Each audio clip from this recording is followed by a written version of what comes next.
Tokyo Olympic 2020 में 12 साल बाद इंडिया के लिए गोल्ड मेडल जीतने वाले नीरज चोपड़ा पर पैसों की बारिश तो हो ही रही है, लेकिन इसके अलावा उनकी ब्रांड वैल्यू भी काफी ज्यादा इंक्रीज हो गई है। ओलंपिक में गोल्ड मेडल जीतना कोई छोटी बात नहीं होती और अपने इसी एक गोल्ड मेडल के दम पे आज नीरज चोपड़ा विराट कोहली को भी टक्कर दे रहे हैं। गाइस, नीरज चोपड़ा इंडिया के पहले ऐसे ट्रैक एंड फील्ड एथलीट बन गए हैं जिन्हें गैटोरेड पेप्सिको का एंडोर्समेंट मिला है। इसके अलावा बड़ी बड़ी कंपनियां उन्हें एंडोर्समेंट के लिए अप्रोच कर रही हैं। इससे तो एक कहावत याद आती है कि अगर आप अच्छा भागोगे तो लोग आपको जूते भी देंगे, लेकिन अगर आप ये कहोगे कि आप मुझे जूते दो फिर मैं अच्छा भागूंगा तो लोग आपको कुछ भी नहीं देंगे। गाइस, इसीलिए कहते हैं कि मेहनत करो और अपने दम पर वो सब चीजें पाओ जो आप चाहते हो। ऐसे अमेजिंग वीडियोस के लिए शेयर, सब्सक्राइब एंड लाइक। मिलता है अगली वीडियो में।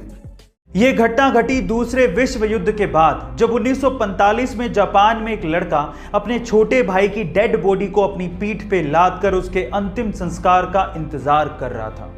अपने छोटे भाई की मौत के बाद उसे रोना आ रहा था, लेकिन अपने होठों को काटकर वो अपने इमोशंस को कंट्रोल कर रहा था। तभी एक गार्ड ने उस लड़के से कहा कि तुम ये भार मुझे क्यों नहीं दे देते। तो उसके बाद जो लड़के ने जवाब दिया वो जापान में इतिहास बन गया।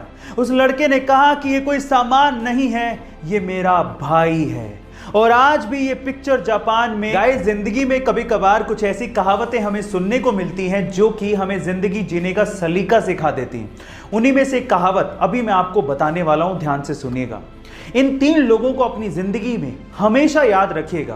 पहला वो जिसने मुसीबत के समय आपका साथ दिया, दूसरा वो जिसने मुसीबत के समय आपको छोड़ दिया, और तीसरा वो जिसने आपको मुसीबत में डाला। गाइस, अगर आपको भी डैंड्रफ और हेयरफॉल की शिकायत काफी ज्यादा है तो मेरे पास इसके लिए घरेलू उपचार है। अगर आप वो करते हैं तो आपकी समस्या काफी हद तक दूर हो जाएगी।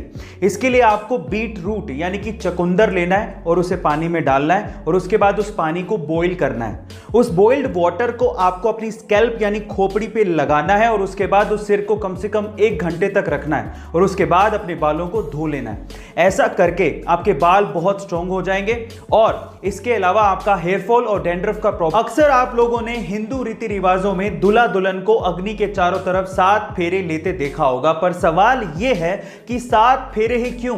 1, 2, 5, 8 फेरे क्यों नहीं? क्या इसके पीछे का रीजन जानते हैं? चलिए मैं आपको बताता हूं। इसके पीछे एक बहुत ही गहरा रीजन है। देखिए, एक फेरे का मतलब हो गया 360 डिग्री, और 360 एक ऐसा नंबर है जो कि 1 से लेके 9 तक के मेन नंबर्स में सिर्फ 7 से डिवाइड नहीं होता। आप 360 को 1 से, 2 से, 3 से, 4 से, 5 से, 6 से, 8 से, 9 से डिवाइड कर सकते हैं, लेकिन 7 से डिवाइड नहीं कर सकते। क्योंकि 7 से डिवाइड नहीं कर सकते, इसीलिए 7 फेरे लगवाए जाते हैं ताकि दूल्हा दुल्हन का रिलेशनशिप भी कभी किसी से डिवाइड ना हो। गाइस, क्या इसके पहले तक की इंफॉर्मेशन आपको पता थी? और अगर नहीं पता थी तो कमेंट सेक्शन में जरूर लिखेगा। और ऐसे अमेजिंग वीडियोस के लिए शेयर, सब्सक्राइब एंड लाइक। मिलते हैं अगली वीडियो में।